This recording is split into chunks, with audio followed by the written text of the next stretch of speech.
राज्यभरात अन्न व औषध प्रशासनाच्या वतीने जोरदार धडक कारवाईला सुरुवात झालेली आहे। पुण्यातील शुक्रवार पेठेत एका आयुर्वेदिक दुकानावर टाकलेल्या धाडीत तब्बल 50,36,000 रुपयांचा संशयित भस्म आणि रस औषधा साठा जप्त करण्यात आला आहे।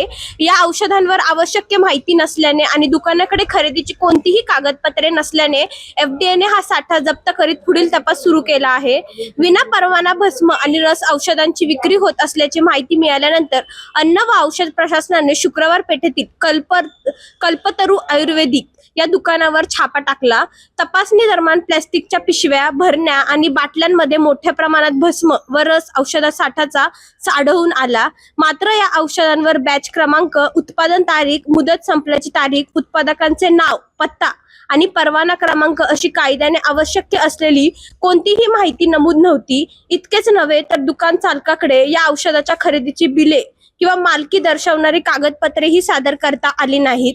त्यामुळे सुमारे 50,36,000 रुपयांचा संशयित औषध साठा एफडीएने जप्त केला असून या प्रकरणाचा अधिक तपास सुरू आहे।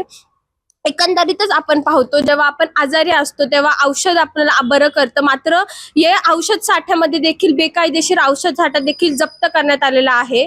पुण्याहून मी पूजा मालुसरे, न्यूज अनकट।